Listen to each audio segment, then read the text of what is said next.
Hello, everyone, and welcome to the Blackhawks Roundtable presented by the Hockey Writers. I'm your host, Brooke LoFurno, joined by Hunter Crowther and Gail Kauchak.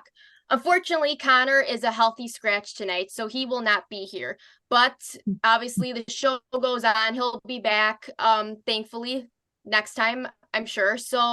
But we have a lot to talk about. But before we get into it, I just have to give a shout out to the Blackhawks Substack. If you guys do not know what the Blackhawks Substack is, if you're interested as a Blackhawk fan, we take all of our articles and content and we send it to your email Monday, Wednesday, and Friday, completely free if you want to sign up for that. But we also have an option for Blackhawk Substack Premium. If you want to upgrade your subscription, we also offer other things like prospects check-ins, shows.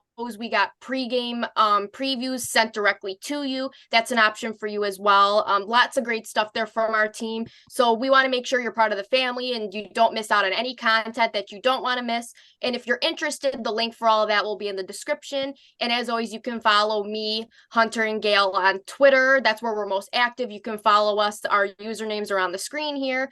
And also be sure to follow all of our articles on thehockeywriters.com. And like I said, we got a lot to talk about today. I'm really excited that we're doing this show because there's a lot of good stuff in this outline today. So we got to start with the fact that the Blackhawks have a 4-7-0 record as we're sitting right here. They're headed into their second month of hockey. This season's been kind of flying by, guys. I can't believe we're already in the second month of hockey, or they're headed into their second month of hockey. But to start the show off, we kind of want to talk about the most recent news that happened last night, or by the time everyone else sees it, it'll probably be 2 days past. But after the Blackhawks lost 4-2 against the New Jersey Devils, the players had a players-only meeting. The players were kind of coy about what was said. They wanted to protect kind of the privacy of the locker room and what was said, but they did give a little bit of insight into some ideas of what was said. Seth Jones and Corey Perry spoke about just kind of, like I said, the themes and a little bit of what was said. And I kind of just want us to talk about just everything that kind of went on. So, Gail, I'm going to start with you here because you were the one that was really, you have really most of the information on this. So what do we think about this players only meeting that happened after the game? So you had already mentioned that Seth Jones and Corey Perry were really the ones that kind of spearheaded talking to the media. And their overall theme was pretty much, that everybody wants to stay accountable. And I liked what Corey Perry said about, being a brotherhood. I think this is actually a really good sign, right? Usually that's kind of a problem if you have a players only meeting. But let's face it, the Blackhawks were not expected to win that game against the Devils. They really weren't expected to win any of the 4 games they've won so far. With that in mind, I'm not really sure if there really was the need for this players only meeting. Their performance to date has kind of been what's been expected. So I think it's great that they're trying to build the right culture and they're just doing this right off the bat. Head coach Luke Richardson actually was completely behind it. He said, they hear enough from me. And I think that he's kind of put it in place. And now it's the players and the that have to believe in it and kind of carry it out. So that's exactly what they're doing. And I love it. Yeah, I like the accountability in the locker room for sure. Maybe it wasn't like needed in the fact that they didn't lose 10 in a row. It wasn't like a dire, like something needs to happen. But it still is nice to see that these players care and they want to improve things, even though, like you said, a lot of it is expected from them a little bit, like as far as performance and record goes. But still, that's what you want to see. It's good for the future for sure. Hunter, what do you think about this players only meeting? I think a lot of time when we hear that term, like players only meeting, it's usually in reference to a team that's, the 18 wheelers falling off the cliff, Mhm. or it's like Mutiny on the Bounty, where the coach is kind of on the outside and the players are starting to tune out. Yeah. But I think they're more common than we think. Like it's not like not every meeting gets leaked to the press, or not every meeting is closed door at the rink. It could be at the back of the plane after a road game, or any scenario where veteran players are talking to a group to say, hey, this is an 82 game season. Like if you played college hockey, you didn't play more than 40 games in a year. And if you played in the Canadian Hockey League for junior, your season tops out at around 60. So I think it's just a veteran group saying, like, guys, we're going to have games like this where, we come out flat in a period, or even if we work hard, we just get our asses kicked. Pardon my French. And I think it's just them. And also too, like, you don't want the coaches to just keep repeating themselves over and over, because eventually the players will tune it out. So I think it's good to have guys like Perry, Foligno, and Seth Jones, and just a leadership group to say, hey, let's, we're going to lose games like this. Let's just forget about it and move on, or take lessons from this game that you can carry through the year. Yeah, I think you can only take positives from it. Like you said, so it could have a negative connotation. Like you said, only it seems like team meetings only happen when things are literally going way off the rails. But in their case, like I said before, I like the accountability there, because obviously they've been losing. They've been losing some games here. And even though that's expected, it's not something you want to just, kind of just let it go just because they're in a rebuild and they're expected to lose a lot of games. You do, like, kind of like what Coach Richards had said, you do at this point want to see progress and improvements here. So I think it's great. There's obviously a lot of lessons there, but I will say I thought it was funny when I saw that, because I think someone on Twitter had mentioned, like, I think Chicago's turning into the players only meeting going on, because I think the Bears had one, and as you guys know, the Chicago Bears are such a hot mess, and the Chicago Bulls had a team meeting after their first game of the season, and now the Blackhawks had one. It's like, oh my gosh, we're becoming the city of team meetings. But hey, they're keeping everyone accountable here. They want Chicago sports to be good. So you know what? I appreciate that. But yeah, like I said, something that stood out to me was Seth Jones had said something about, like, I think he had mentioned about, like, the team playing good in spurts. But they don't want that to be what they're known for. Like, they want to see this extended, like the good play extended, not just in spurts. So I thought that was interesting too, which brings me right into what we're going to be talking about next, which is what I kind of wanted to discuss, which was their inconsistent effort pattern. And I know that might seem kind of weird because obviously they're in a rebuild. We know this. They've been facing really tough teams. But I always kind of said, or I always thought in the back of my mind, that I think fans don't want or expect perfection here. They don't expect them to beat Vegas, Boston, and the Devils on a nightly basis. It's a hard task. It's a tall task, but they've shown they can beat good teams this year, obviously, with Vegas and the Maple Leafs. But I think where I was going with this is kind of what we've seen a little bit here. Against Montreal, it was a terrible effort, but they came back and they beat the Maple Leafs the next game. And then they had a really bad effort against the Boston Bruins, but then came back the next game and beat the Vegas Golden Knights. So there's, like, it's very, I think, I don't really know what to say about that other than I think the effort there we've seen, and even with the New Jersey Devils, they sleptwalked through most of that game. They started hot and then they sleptwalked through most of the rest of the game. And you can say maybe it was tiredness and a back-to-back and a tough opponent, but I think fans, and even like Coach Richardson said, they kind of just, the effort has to be there, point blank. And I don't know, like last season, the effort was there most of the time, even though the results were not there, but the effort really was there for the most part. So I do think it's kind of, I don't know what it is yet. I hope this isn't a habit, because they showed even at the end of the New Jersey game that when they turn it on, they turn it on. And unfortunately, it was too little too late. There was like 5 minutes left when they started making that push. Yeah, like I said, there's a lot of, I don't know what that is. Maybe it's just learning and rebuilding, but like I said, the effort's got to be there, in my opinion, just on a nightly basis. Dud games happen for any team, but now I don't really like this pattern here. So I guess I want to get your thoughts about this. Gail, what do you kind of think about kind of like these patterns, or like these playing patterns? I think this kind of goes back to what I was saying earlier. I'm just not sure that this team is good enough to be consistently consistent yet. I mean, they're trying hard. They're doing what they can. And they're going to get better as the season goes along, but they're just still so young and so inexperienced. And sometimes you have to have those experiences before you can get better at them. So they will throughout the season. I promise they're going to string together some winning games, and that experience is hopefully what they can build on and keep working on. And the coach holding them accountable, the players only meetings, these leaders leading the way, it's all going to accelerate this process. So I think I think this is a really cool time to be a Blackhawks fan. It is definitely a good time to be a Blackhawk fan. It's definitely a learning curve. A lot of what we're seeing is kind of like new developments, kind of just new. It seems like we're growing with them, to be honest with you, as we're covering the team, right? Hunter, what do you make of these kind of like inconsistent patterns here?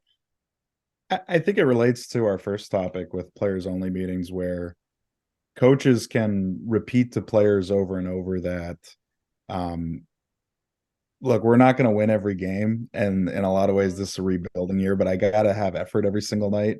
Mhm. And you've seen instances where maybe a player doesn't get the same regular shift that he's used to.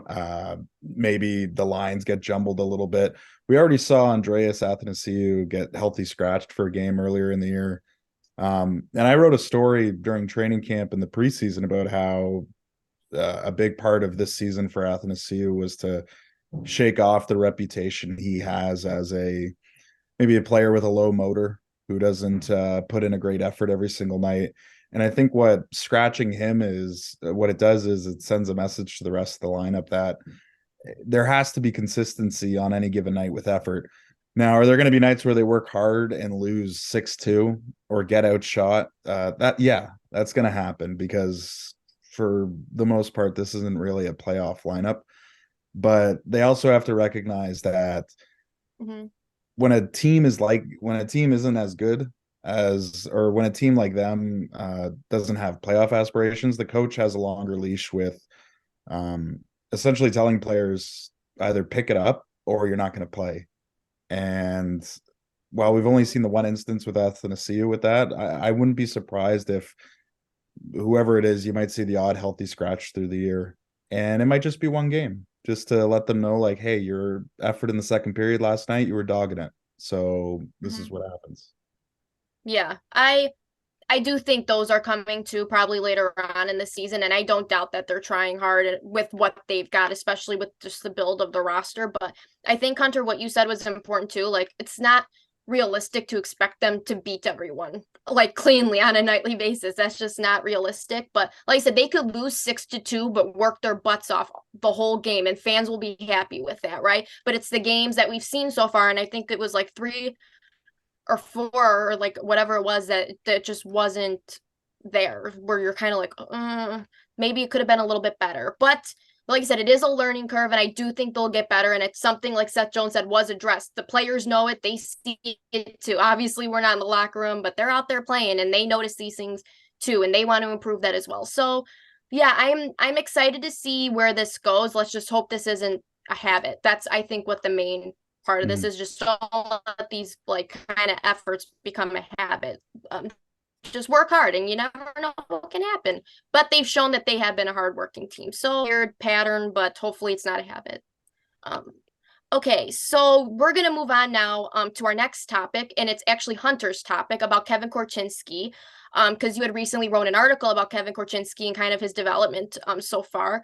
And the Blackhawks basically, I think, have decided that they're going to keep Kevin Korchinski up for the rest of the year. They already burned the first year of his entry-level contract.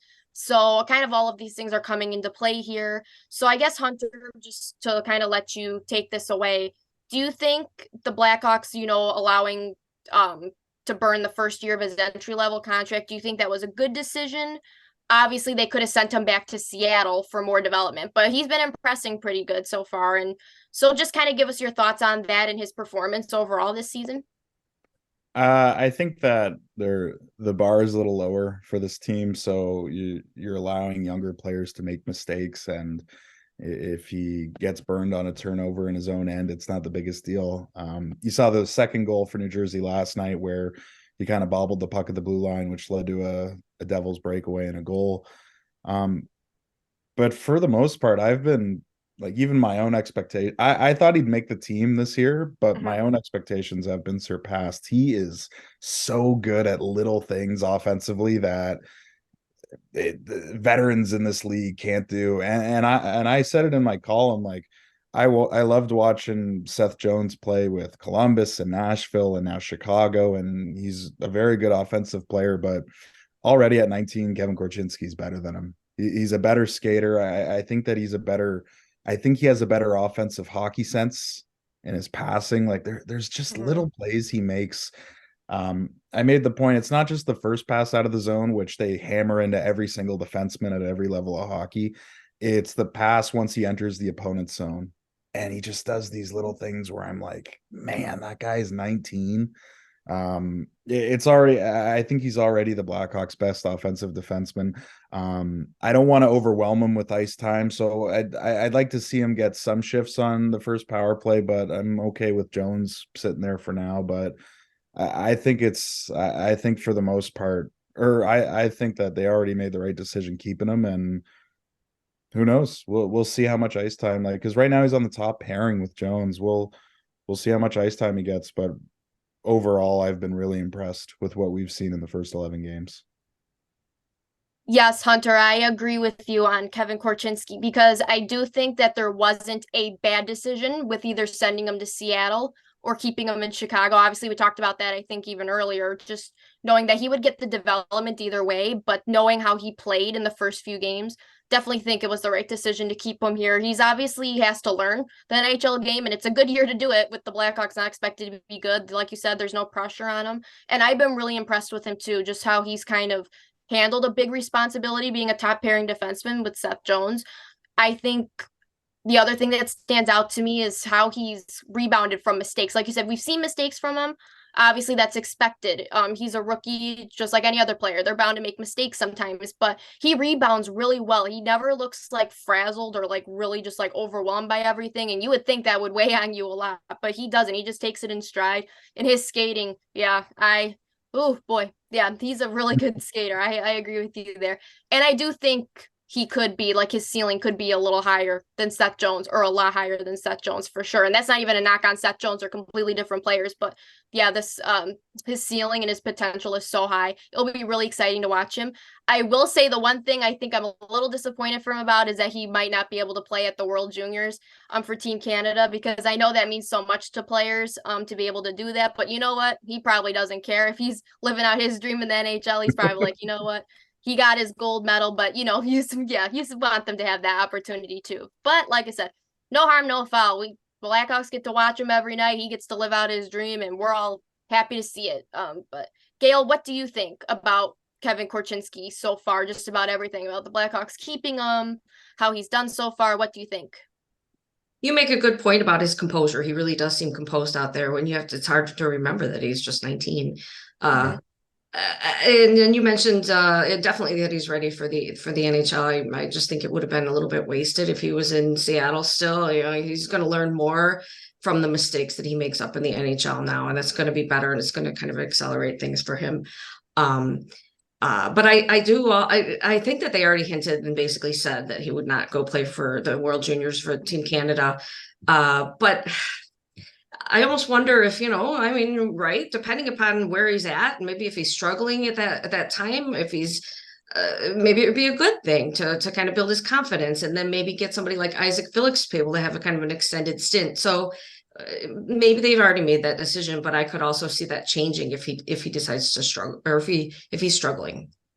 Yeah, that will be interesting for sure. Because like I said, teams do say they like the players to have that experience if they can. It's extra development for them, and obviously it's important to them as well. It means a lot to them. So, but like you said, if he's doing really well and he looks good still here, then obviously they're not going to want to mess with that. But like you said, it probably depends on how he's doing then, and kind of maybe what also Kevin and the team want to. So that'll be interesting for sure. But again, no bad decision there either. It's just more like we'll just see what happens there. The next topic we're going to talk about is Gail's topic, and I'm actually really, really excited about this one because if you've watched Blackhawks Banter or Blackhawks Roundtable, any of our episodes, you know that this player is probably one of my favorites. So we have to talk about Philipp Kurashev. He was injured to start the season, and I think the Blackhawks really, really, really missed him when he wasn't in the lineup. But he entered the Blackhawks lineup again on October 24th. He missed 6 games. It was a lot. Like I said, the Blackhawks missed him. We missed watching him. It's a nasty wrist injury there. But Gail, you wanted to talk about kind of just his impact on the lineup since he's been back, and I'm really, really excited about this one. So take it away. What do you got for us? Yeah, he scored the overtime winner, and then the very next game against the Vegas Golden Knights, and then a goal and 2 assists with the Florida Panthers. So he's already been producing right away. He has been playing on the top line with Bedard, and the two have been enjoying. It seems like they're developing some chemistry. He just gives the Blackhawks more options within the top 6 forwards.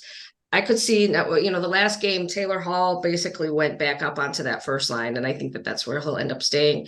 So if he's there, maybe Kurashev really could go down to play with Athanasiou and Reichel. And I keep pushing on that line because they did so well last season, and I'd really like to kind of see him get another shot together. But either way, the Blackhawks are just a better team with Kurashev around, and hopefully he can keep it up. Yes, I'm with you on that. Hunter, what do you think of Kurashev's performance and his impact on the team so far? I thought he looked great against Florida, and I thought that it's funny enough, that was probably the night, or that's the night he's had the least amount of ice time too. He had under 15 minutes that night, and otherwise though, he's like such a really consistent player to have at the top. And like you said, it makes the top six more flexible. I'd like to keep him on the top line now, for now though. I'd like to see how much they can stretch production out of him and Bedard. And I think it's so tough with a guy like Bedard too, because you want to maximize what you can get out of him because he's such a freakish talent. But sometimes, you know, even skilled players or fast players, they don't really have quite the right chemistry. And I don't think that Nick Foligno on the top line is going to be a long-term option. So I'd like to just see right now how it goes. I know that Hall will get more chances on there too, and yeah, I'd like to see him play with Reichel and Athanasiou. But you know, right now, if it works, then see how it works. Yeah. Right now, I'm thinking that Kurashev's contract extension was a steal. And I always thought that, like, because I know some people, or we talked about even last year, some had worries about his consistency. Sometimes he strung together a few great games and then would disappear for another, like, 6 games before coming back. So I think I just love to see it right now. And like I said, who knows? I really hope he keeps this up. But right now, like Gail said, he makes this team better. The lineup is better with him in it. And I also think something that sticks out to me about Philipp Kurashev right now is that he's kind of needed everywhere. You could see that Connor Bedard obviously does well playing with Kurashev and could continue using him as a line mate there. But also you could see that Lucas Reichel would be a benefit to play with Kurashev, obviously even from last year, and Anthony Ciu could, and Tyler Johnson could, and Taylor Hall could. Like, it just seems like no matter where you would put him, it seems like everyone could benefit from playing with him. So yeah, right now he makes his team better, and his contract, I think, is a steal. And I really hope he keeps this up because he's proven he can play. This guy can play. So I'm really happy for him, and I'm excited that he's kind of proving those people that were a little bit hesitant about kind of extending him last season due to consistency issues can just kind of enjoy watching him right now. Yeah, Gail, I'm sorry, you want to say something? No, I was just raising my hand like that was kind of me. You remember me and you went back and forth last season where, you know, you were really high on Kurashev and I was like, oh, but I really hope that this is his breakout season and he can contribute. Yes, I agree. I really do think this is going to be his breakout year, for sure. I think he's got the right line mates too, for sure. All right, guys, we are at the end of our show, so we're going to end it with our shootout round segment where we got 5 quick fire questions and answers. Are you guys ready for this? Yes. Ready. Okay, let's go. Okay, shootout question number 1. So Connor Bedard scored his 5th goal of the season on November 4th against the Florida Panthers. He now joins Jonathan Toews as the only teenagers in Blackhawks history to score 5 goals in their first 10 games. In Toews' first season, he recorded 24 goals and 54 points. Will Bedard beat that? Hunter, I'm going to start with you. Will Connor Bedard get more than 54 points this year to beat Toews? 100% he'll get more than 54 points. I don't endorse gambling, but at the beginning of the year, the over-under on his point total was 67.5. And I would have taken the over if I were a betting man. I think just like, even if, you know, regardless of who his teammates are or whoever's on his line, I think he'll stumble into 70 points. He's just got that, like, he could sneeze a point a game if he wanted to. So yeah, I think he'll go over that. And for goals, I think he'll get over 30. Gail, what do you think? Will he surpass Jonathan Toews' 54?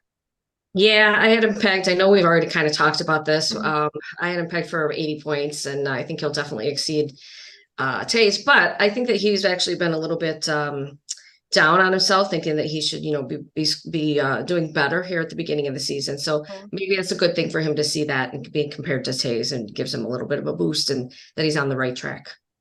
Yeah, I know we did talk about this before, but I think I mentioned on our season preview or something that I think I predicted 60 something points as more of like Matty Beniers, but obviously, like I said, knowing he could get a lot more than that, but that could be maximum.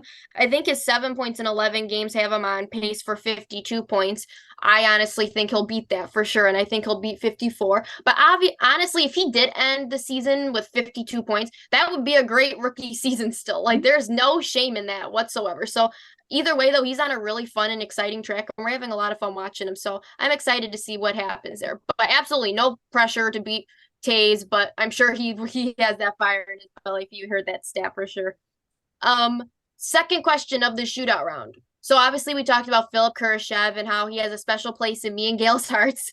But would you rather see Philipp Kurashev stay on the top line with Bedard, or would you like to see him move to the second line with Lukas Reichel and Athanasiou? Obviously, they played together last season, Reichel, Athanasiou, and Kurashev, and did very well together, so there'd be no guessing there. We already know it works. But would you like to see him moved or keep him with Bedard? And I guess I'll start with, to be honest, I do want to see him with Reichel.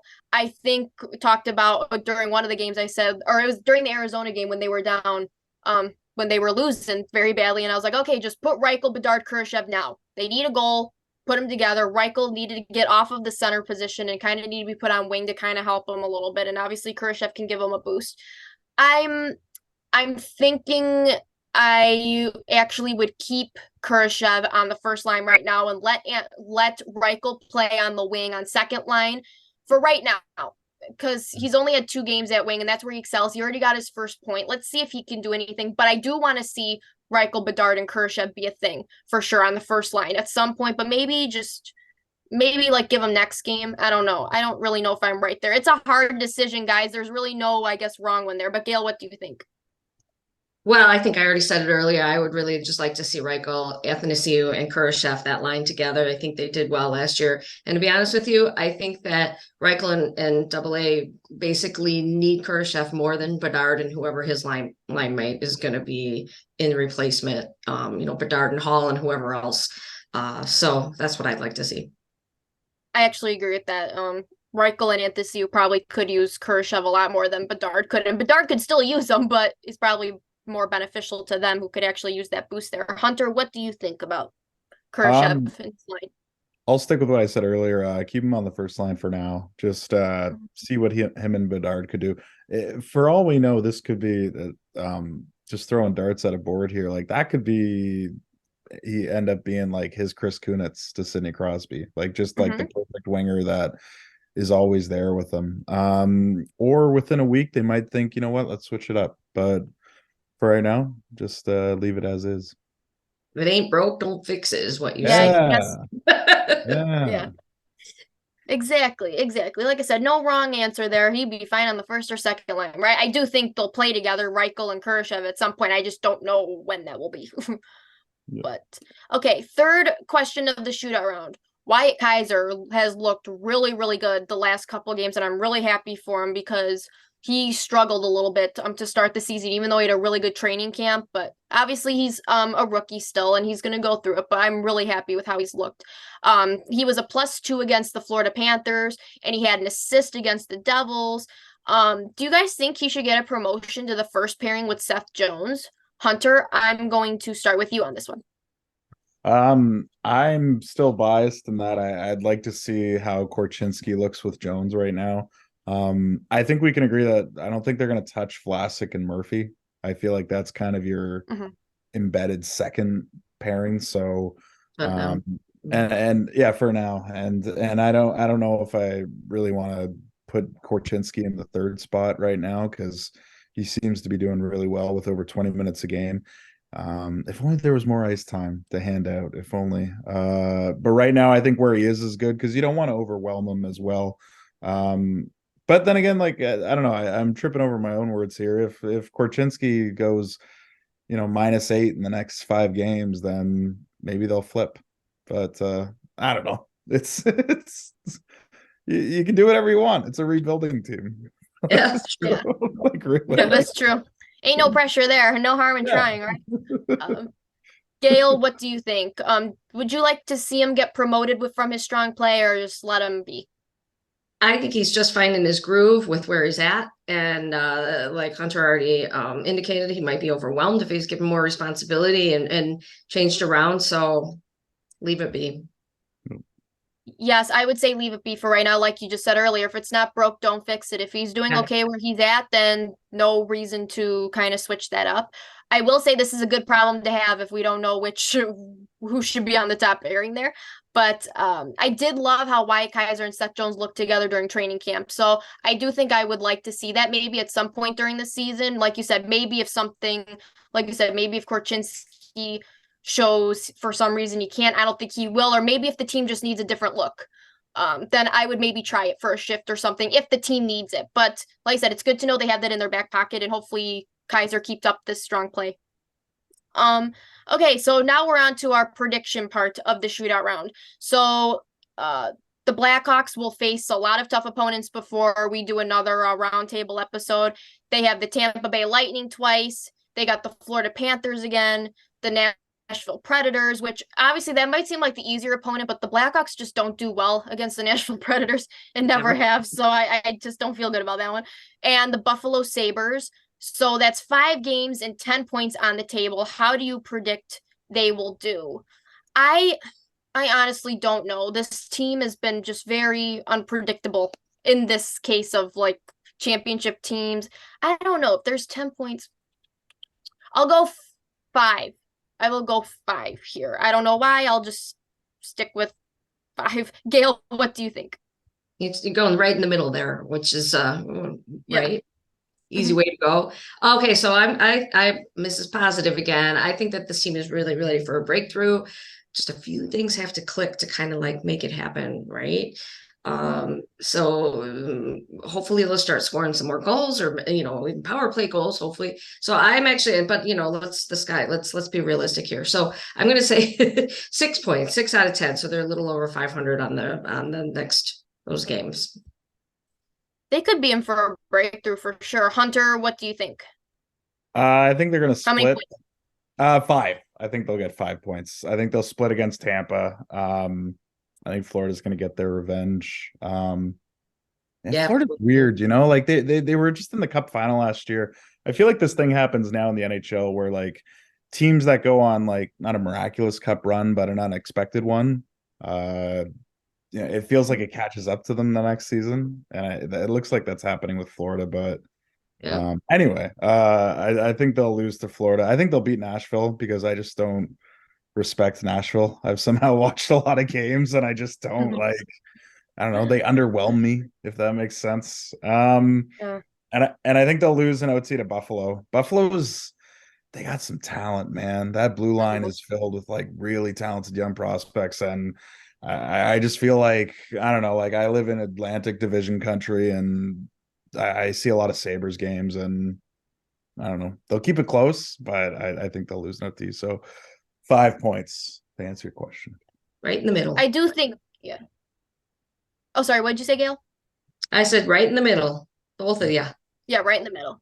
Yeah. I do think one of their wins will come against Tampa Bay too, and I don't know why. It's just a weird feeling. But we'll see how this goes. Maybe they could really surprise us here too. But that will conclude this episode of Blackhawks Roundtable. Thank you to Hunter and Gail for joining me today, and thank you all for tuning in and listening. Be sure to follow all of us on Twitter. All of our links will be in the description below as well. All of our Twitter links. Be sure to follow all of our articles at thehockeywriters.com.